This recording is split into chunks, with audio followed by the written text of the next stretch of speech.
Wir leben in einer Welt, die auf einem einzigen unerschütterlichen Glaubensbekenntnis aufgebaut ist. Einem Dogma, das seit 80 Jahren so selbstverständlich ist wie die Schwerkraft.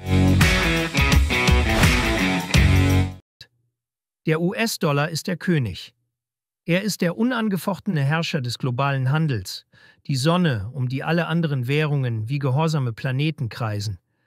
Jedes Fass Öl, jede Tonne Kupfer, jede Transaktion von Bedeutung wurde in dieser einen Währung abgewickelt. Es ist das Fundament unserer Weltwirtschaft, gestützt auf das unerschütterliche Vertrauen in die Macht, den Reichtum und die Rechtsstaatlichkeit Amerikas. Aber was, wenn ich dir sage, dass dieses Fundament Risse bekommt? Was, wenn ich dir sage, dass unter der Oberfläche ein stilles tektonisches Beben stattfindet, das die gesamte globale Machtarchitektur zu zerschmettern droht? Was, wenn ich dir sage, dass gerade ein Krieg gegen den Dollar geführt wird, ein Krieg, der nicht mit Panzern und Raketen, sondern mit Tonnen von physischem Gold und dem Aufbau einer völlig neuen Weltordnung geführt wird? Du denkst, das ist eine Verschwörungstheorie, eine ferne Fantasie? Dann wach auf. Schau auf die Daten, nicht auf die Schlagzeilen der Mainstream-Medien. Während sie uns mit Nebensächlichkeiten ablenken, findet hinter den Kulissen die größte Vermögensverschiebung unserer Lebenszeit statt.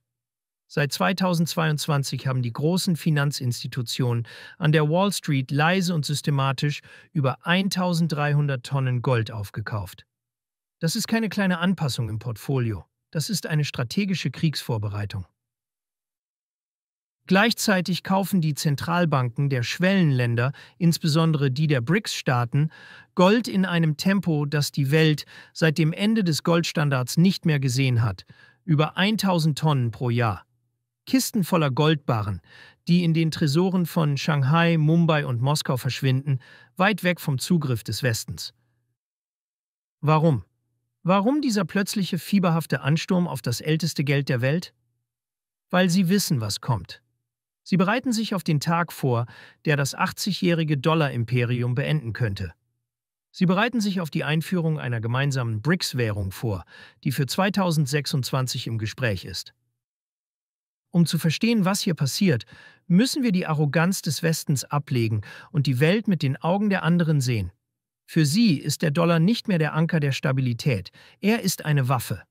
Sie haben zugesehen, wie die USA und Europa die russischen Devisenreserven mit einem Federstrich eingefroren haben. Und jede Nation außerhalb des westlichen Clubs, von Saudi-Arabien bis Indonesien, hat sich dieselbe eiskalte Frage gestellt: Wenn sie das mit einer Atommacht tun können, was können sie dann mit uns tun? Sie haben verstanden? Wer sein Vermögen im Dollarsystem hält, hält es auf Gedeih und Gnaden der USA. Was du nicht in deinen eigenen Tresoren hast, gehört dir nicht wirklich. Und sie haben auf die Bilanz der Vereinigten Staaten geschaut. Sie sehen eine Staatsverschuldung von über 37 Billionen Dollar, die außer Kontrolle geraten ist. Sie sehen eine politische Dysfunktion, die das Land lähmt. Sie sehen, wie das Vertrauen in die amerikanische Führung erodiert. Der Anteil des Dollars an den globalen Reserven ist bereits von 70% auf nur noch 58% gefallen. Das ist kein langsamer Wandel. Das ist eine Flucht.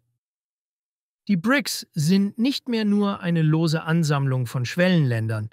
Sie sind eine Rebellion. Ein Block, der 56% der Weltbevölkerung und 50% der globalen Wirtschaftsleistung repräsentiert und damit die G7 offiziell überholt hat. Wenn Brasilien sich für chinesische Elektroautos von BYD anstelle von Ford entscheidet, ist das nicht nur Wettbewerb. Es ist eine geopolitische Neuausrichtung. Wenn Indien seine eigenen Waffensysteme entwickelt, anstatt amerikanische zu kaufen, verliert der amerikanische Militärkomplex Milliarden. Und als Russland sein eigenes Zahlungssystem schuf, war das der erste Spatenstich für eine parallele Finanzarchitektur, die den Westen komplett umgeht. Genau das ist der Plan der BRICS-Währung. Es geht nicht darum, einen neuen Geldschein zu drucken. Es geht darum, ein alternatives System für den internationalen Handel zu schaffen, das unabhängig von SWIFT, von US-Banken und von der Willkür Washingtons ist. Ein System, das auf realen Werten wie Gold und Rohstoffen basieren könnte, nicht auf dem ungedeckten Vertrauen in eine bankrotte Supermacht. Und die Wall Street? Sie spielt ein doppeltes Spiel. Öffentlich preisen sie die Stärke des Dollars. Aber privat, in den stillen Handelsräumen, tun sie das Einzige, was ein kluger Investor in einer solchen Situation tut: Sie sichern sich ab. Sie kaufen Gold. Sie kaufen es nicht, weil sie an einen Crash glauben. Sie kaufen es, weil sie wissen, dass das System selbst sich verändert. Sie kaufen es, weil sie die Mathematik verstehen. Du musst nicht den Analysten glauben. Hör auf die Stimmen auf der Straße. Auf Reddit, im Forum r/Wall Street Bets, schreibt ein User: Die Fed druckt, BRICS kauft Gold. Wer gewinnt am Ende? Hint, nicht dein Sparkonto. Ein anderer, erfahrenerer Kommentator in einem Finanzforum schreibt: Die Leute starren auf den Goldpreis bei $4.200 und schreien Blase. Sie verstehen nicht, dass das nur der Anfang ist. Die Zentralbanken haben gerade erst begonnen, ihre 10 Billionen Dollar an Reserven umzuschichten. Wenn nur 5% davon zusätzlich in Gold fließen, sehen wir $10.000. Bei 20% sprechen wir von $20.000. Das sind keine Fantasiezahlen, das ist einfache Mathematik. Aber bevor wir tiefer in die Investmentimplikationen eintauchen, müssen wir kurz innehalten. Denn in dieser neuen, gefährlichen Welt reicht es nicht nur, einen guten Trade zu machen. Es reicht nicht nur, eine kluge Investmententscheidung zu treffen. Die gleichen Kräfte, die diesen globalen Wandel vorantreiben, die geopolitischen Spannungen, der Verfall der alten Ordnung, die Errichtung neuer Machtblöcke, bedrohen nicht nur dein Portfolio, sie bedrohen deine gesamte Existenz, deine Freiheit, deine Sicherheit.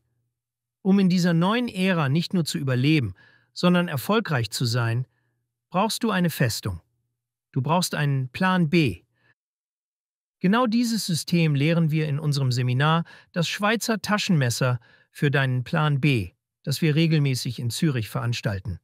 Es ist das Konzentrat aus jahrelanger Erfahrung in der Beratung von Menschen wie dir. Wir zeigen dir die 7 entscheidenden Werkzeuge, die du brauchst, um in dieser neuen, gefährlichen Welt zwischen EU-Überwachungsapparat, Aufrüstung und Kriegstreiberei souverän zu bleiben. Vom unzerbrechlichen Schild einer zweiten Staatsbürgerschaft über die finanzielle Festung von Bankkonten außerhalb der EU bis hin zur Errichtung krisensicherer Unternehmensstrukturen. Und aufgrund der kritischen geopolitischen Lage haben wir einen ganz besonderen Gast. Einen Mann, der die geopolitischen Risiken kennt wie kaum ein anderer. Ex-General Erich Warth. Er war jahrelang der engste militärpolitische Berater von Bundeskanzlerin Angela Merkel und kennt Wladimir Putin persönlich. Er wird dir seine ungeschminkte Einschätzung der Lage geben und dir Tipps verraten, wo und wie du diesem Wahnsinn entkommen kannst. Alle Informationen dazu findest du unter dem Link in der Beschreibung. Und jetzt zurück zur größten globalen Umwälzung unserer Zeit. Der Aufstieg der BRICS-Währung ist also kein abstraktes Finanzthema. Er ist das Symptom eines fundamentalen Wandels der globalen Machtverhältnisse. Und dieser Wandel hat ganz konkrete Auswirkungen auf dein Portfolio. Die Wall Street identifiziert bereits die verwundbaren Sektoren. US-Exporteure, die stark von den BRICS-Märkten abhängig sind einem enormen Risiko ausgesetzt. Denk an Ford, das Marktanteile an BYD verliert. Denk an Apple, das mit Huawei konkurriert. Denk an die Rüstungsindustrie, die Milliarden an Verträgen verlieren könnte. Auf der anderen Seite gibt es die Gewinner. Globale Tech-Giganten wie Microsoft oder Google können ihre Preise anpassen. Und vor allem heimische US-Unternehmen in Sektoren wie Versorger, Regionalbanken oder Gesundheit könnten profitieren, wenn das Kapital aus den international exponierten Sektoren abfließt. Der wichtigste Gewinner bisher ist jedoch Gold als ultimative Absicherung gegen Systemrisiken. Und sogar staatenlose Währungen wie Bitcoin tauchen in diesem neuen Spiel als Alternative für internationale Abrechnungen auf, wie die Beispiele El Salvador und Argentinien zeigen. Die Geschichte ist noch nicht zu Ende geschrieben. Aber die Konturen der neuen Welt werden bereits sichtbar. Es wird eine multipolare Welt sein. Eine Welt, in der der Dollar nicht mehr der unangefochtene König ist. Die Frage ist nicht, ob dieser Wandel kommt. Die Frage ist nur, ob du auf der richtigen Seite stehst, wenn die Musik aufhört zu spielen. Bist du Unternehmer, Freiberufler oder Investor? Zieht es dich schon lange ins Ausland? Mach heute den ersten konkreten Schritt in eine Zukunft mit mehr Geld und mehr Freiheit. Buche ein Beratungsgespräch mit Sebastian und seinen Kollegen. Unsere Kanzlei unterstützt Mandanten wie dich dabei, deine Steuerlast legal zu reduzieren, Vermögen aufzubauen und zu schützen und deine persönliche Freiheit zu maximieren. Profitiere jetzt von unserem Fachwissen und unserem Netzwerk. Gehe zu mandatierung.com und werde Mandant unserer Kanzlei.